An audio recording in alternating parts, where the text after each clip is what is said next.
అదేవిధంగా బలహీన వర్గాలకు చెందినటువంటి మంత్రి కొండా సురేఖ గారు, దేవాదాయ శాఖ మంత్రి, వారు కూడా వీళ్ళ కాళ్ళ దగ్గర, వీళ్ళేమో పైన కూర్చుంటారు, రేవంత్ రెడ్డి దంపతులు కోమటిరెడ్డి వెంకటరెడ్డి గారు, ఉత్తమ్ కుమార్ రెడ్డి గారు బలహీన వర్గాలకు చెందినటువంటి కొండా సురేఖను వాళ్ళ కాళ్ళ దగ్గర కూర్చుండబెట్టుకుంటారు. దళిత వర్గానికి సంబంధించినటువంటి బట్టి విక్రమార్క గారిని వాళ్ళ కాళ్ళ దగ్గర కూర్చుండబెట్టుకుని వల్ల యావత్ దళిత జాతిని, బడుగు బలహీన వర్గాలకు సంబంధించినటువంటి బీసీ జాతిని అవమానించారు. వెంటనే ఇవాళ నేను ముఖ్యమంత్రిని కోరుతా ఉన్నా, ఈ జరిగినటువంటి మీరు చేస్తున్నటువంటి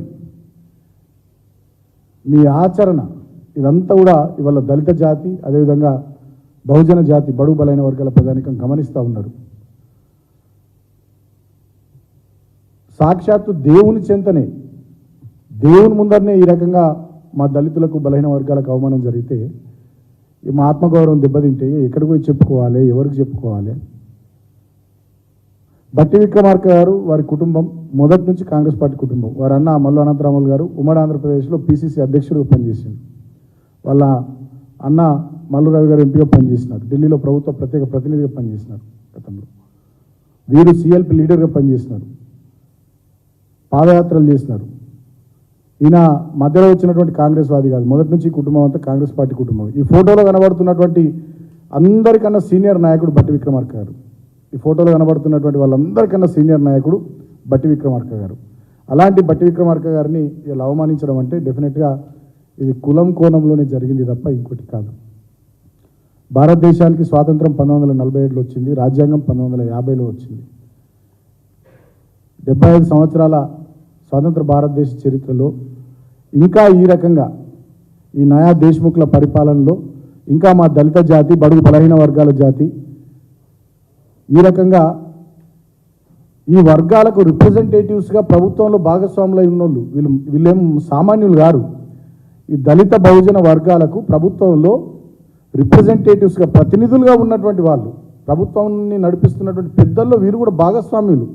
అటువంటి వీళ్ళనే వాళ్ళ కాళ్ళ దగ్గర కూర్చుండబెట్టుకున్నారంటే వీళ్ళ ఇక రాష్ట్రంలోని దళితులు, ఇక బీసీల పరిస్థితి ఏందో ఒకసారి ఆలోచన చేయమని నేను రాష్ట్ర ప్రజానీకానికి విజ్ఞప్తి చేస్తూ ఉన్నా. ఎంత అన్యాయం ఇది, ఎంత దుర్మార్గం ఇది. ఇన్నేళ్ల స్వతంత్ర భారత చరిత్రలో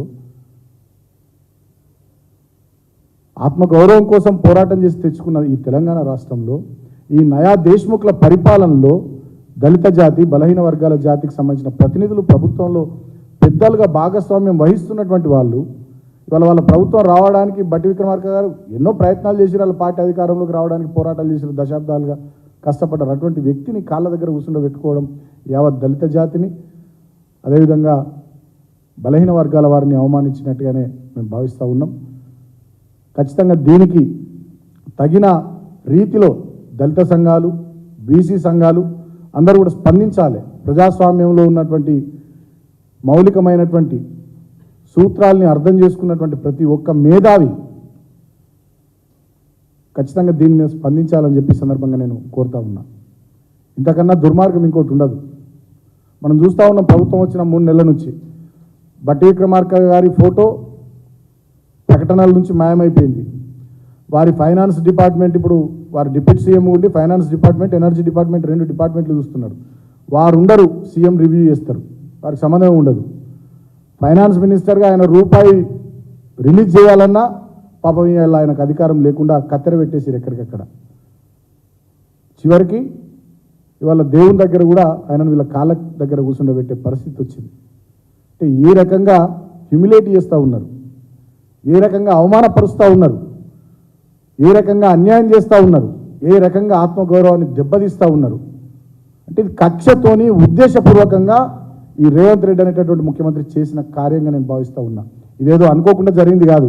మళ్ళీ మా ప్రెస్ మీట్ అయిపోగానే కాంగ్రెస్ పార్టీకి సంబంధించిన వాళ్ళు లేకపోతే వీళ్ళు వాళ్ళు ఎవరో ప్రెస్ మీట్ పెట్టి ఏదో ఇట్లా అట్లా మళ్ళీ మీరు సంజాయిషి చెప్పుకోవడము, మా మీద ఎదురుదాడి చేయడము, ఇది చేయకండి.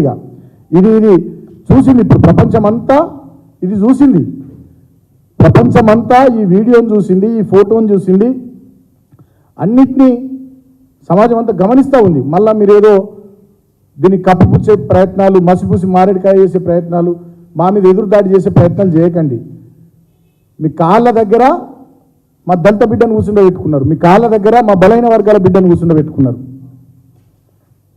వాళ్ళు ఎవరో సామాన్యులు కారు, మళ్ళా మంత్రులు, ప్రభుత్వంలో భాగస్వాములు ఉన్నటువంటి వాళ్ళు, మాకు ప్రతినిధులుగా ప్రభుత్వంలో ఉన్నటువంటి వాళ్ళు.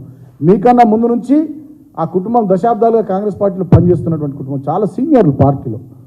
అటువంటి వ్యక్తికి ఇంత ఘోరమైనటువంటి అవమానం అంటే ఈ రాష్ట్రంలో ఏం జరుగుతూ ఉందో, పరిపాలన ఎట్లా కొనసాగుతూ ఉందో ఒకసారి రాష్ట్ర ప్రజల్ని కూడా ఆలోచించమని నేను విజ్ఞప్తి చేస్తూ ఉన్నా. బేషరతుగా ముఖ్యమంత్రి వెంటనే తక్షణమే ఈ జరిగిన సంఘటనకు బాధ్యత వహించి బేషరతుగా ఈ నయా దేశ్ముఖ్ రేవంత్ రెడ్డి తక్షణమే దళిత జాతికి, బహుజన జాతికి క్షమాపణ చెప్పాలని నేను డిమాండ్ చేస్తూ ఉన్నా. దళిత సంఘాలు, బీసీ సంఘాలు, మేధావులు అందరూ కూడా దీని మీద స్పందించాలని కూడా నేను కోరుతా ఉన్నా.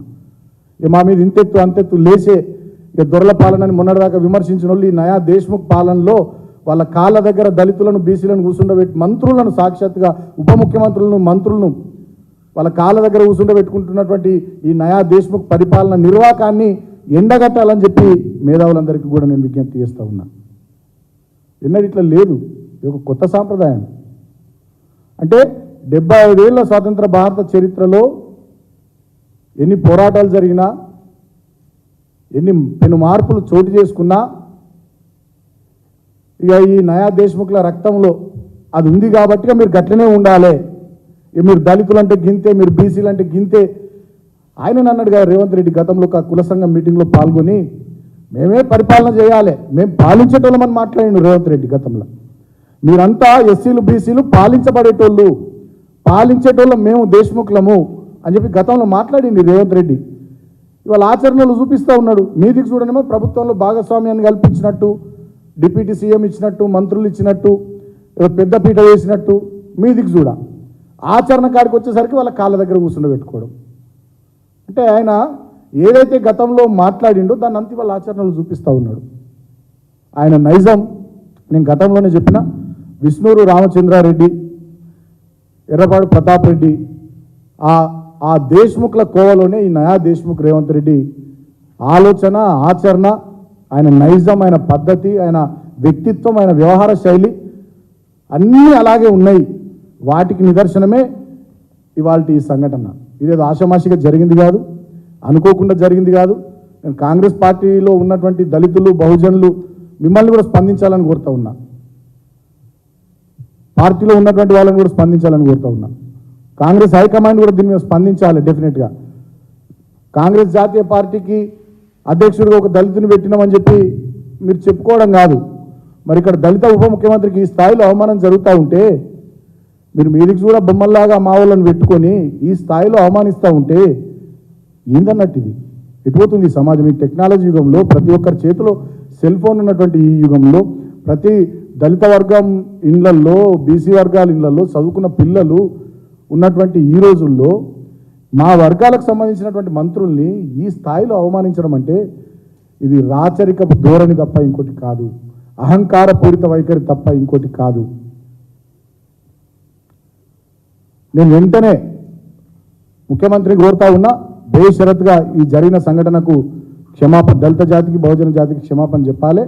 భవిష్యత్తులో ఇటువంటి జరగకుండా మీ ఆలోచన ధోరణిని, మీ పద్ధతిని, మీ వ్యవహార శైలిని మార్చుకోవాలని చెప్పి నేను ముఖ్యమంత్రి రేవంత్ రెడ్డికి తెలియజేస్తూ ఉన్నా. ఇవాళ బాధతో మాట్లాడుతూ ఉన్నాం. మేము ఏదో మాట్లాడడానికి నేను మాట్లాడట్లేదు. దళిత వర్గాలకు చెందినటువంటి బిడ్డగా మా రక్తంలో అంబేద్కర్ ఉన్నాడు.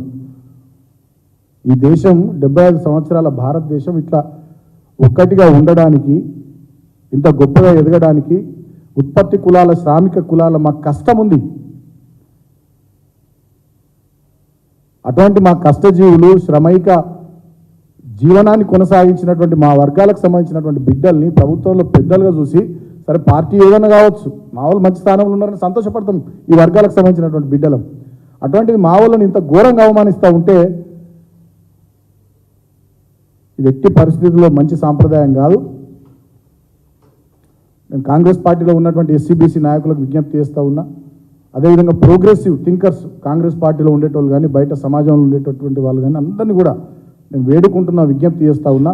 ఇటువంటి రాచరికపు పద్ధతులు, ఈ దేశ్ముఖ్ ఆలోచన విధానాన్ని రేవంత్ రెడ్డి ఇట్లాగే కొనసాగించుకుంటూ పోతే భవిష్యత్తులో డెఫినెట్గా ఎస్సీ బీసీ వర్గాల నుంచి పెద్ద ఎత్తున తిరుగుబాటు తప్పదు అనేటటువంటి విషయాన్ని కూడా ఈ నాయా దేశ్ముఖ్ రేవంత్ రెడ్డికి నేను హెచ్చరిస్తూ ఉన్నా. వెంటనే నేను డిమాండ్ చేస్తూ ఉన్నాం, బేషరతుగా ఈ జాతులకు క్షమాపణ చెప్పాలి. భవిష్యత్తులో ఇటువంటి జరగకుండా తన పద్ధతిని రేవంత్ రెడ్డి మార్చుకోవాలి. ఇప్పటికైనా ఈ రాష్ట్రంలో ఉన్న బడుగు బలహీన దళిత గిరిజన వర్గాల సోదరులు సోదరిమణులందరికీ నేను విజ్ఞప్తి చేస్తూ ఉన్నా, అర్థం చేసుకోండి ఈయన విధానాన్ని, ఈ నయా దేశ్ముఖ్ రేవంత్ రెడ్డి విధానాన్ని, ఆలోచనను, ఆయన పద్ధతిని, ఆయన వ్యవహారాన్ని, ఆయన వ్యక్తిత్వాన్ని అర్థం చేసుకోండి. ఇప్పుడు మనకి ఎక్కడైనా బాధ అనిపిస్తే పెద్ద మనుషుల దగ్గరికి వచ్చి చెప్పుకుంటాం, పెద్ద మనుషులకి బాధ అనిపిస్తే దేవుళ్ళ దగ్గరికి వచ్చి చెప్పుకుంటాం. దేవుని దగ్గర అవమానం జరిగిన తర్వాత ఎక్కడికి వచ్చి చెప్పుకున్నాడు, ఎవరికి చెప్పుకున్నాడు? సాక్షాత్తు లక్ష్మీ నరసింహస్వామి చెంతనే మా ఎస్సీ బీసీ వర్గాలకు అవమానం జరిగి వాళ్ళు కాళ్ళ కింద మా మంత్రుల్ని కూర్చుండబెట్టుకుంటే, వాళ్ళ కాళ్ళ పక్కన మా మంత్రుల్ని కూర్చుండబెట్టుకుంటే ఈ ప్రభుత్వంలో మా వర్గాలకు న్యాయం జరుగుద్దా, మేలు కలుగుద్దా? అంటే ఇదెంత అణిచివేత ధోరణి, ఇదెంత ఫాసిస్ట్ వైఖరి, ఇదెంత అహంకార పూరిత వైఖరి, అంటే ఇది ఘోరమైనటువంటి అవమానం. ఇప్పటికైనా భవిష్యత్తులో ఇటువంటివి జరగకుండా తన పద్ధతిని రేవంత్ రెడ్డి మార్చుకోవాలి. బేషరతుగా ఈ సంఘటన మీద దళిత జాతికి బహుజన జాతికి క్షమాపణ చెప్పాలి. ఇక దీని మీద మేము ప్రెస్ మీట్ మాట్లాడినామని సోషల్ మీడియాలో ఇంకోరు స్పందించిరని మళ్ళీ ఎదురుదాడి చేయడము, ఏదో మసుపూసి మారేడుకాయ చేయడము, వాళ్ళతో వీళ్ళతో మాట్లాడియడము, ఇక అవ్వద్దు. మళ్ళా జరిగింది సంఘటన, ప్రపంచం అంతా చూసింది, ఇట్లెక్కడ జరగదు. నాకు తెలిసి భారతదేశ చరిత్రలో ఇది మొట్టమొదటిసారి అనుకుంటున్నా, నాకు తెలిసి భారతదేశ చరిత్రలో ఇది మొట్టమొదటిసారి అనుకుంటున్నా నాకు తెలిసి. ఒక ఉప ముఖ్యమంత్రి ఆయన మంత్రివర్గంలో ఇద్దరు మంత్రులు, ఒకే సామాజిక వర్గానికి సంబంధించినటువంటి వాళ్ళు, ఒక దళిత బిడ్డను ఒక బహుజన బిడ్డను వాళ్ళ కాళ్ళ పక్క కూర్చుండబెట్టుకోవడం, వాళ్ళ కాళ్ళ కింద కూర్చుండబెట్టుకోవడం, వీళ్ళు పైన కూర్చోవడం, ఇది బహుశా దేశ చరిత్రలో మొట్టమొదటిసారి అనుకుంటున్నా. ఇది చాలా పెద్ద అట్రాసిటీ, ఇది చాలా దుర్మార్గం. ఇది నేను ఆవేదనతో బాధతో చెప్తా ఉన్నా, కోరుతా ఉన్నా, ప్రతి ఒక్క మేధావి, అదేవిధంగా దళిత సంఘాలు, బీసీ సంఘాలు అందరూ కూడా స్పందించాలి. ఈ ముఖ్యమంత్రి ఫ్యూడల్ ఆలోచన విధానాన్ని, ఫాసిస్టు ధోరణిని, ఆయన వ్యక్తిత్వాన్ని, ఆయన నయా దేశ్ముఖ్ ఆలోచన సరళిని తెలంగాణ సమాజం కూడా గమనించాలి, అర్థం చేసుకోవాలని చెప్పే సందర్భంగా నేను విజ్ఞప్తి చేస్తా ఉన్నాను. Thank you.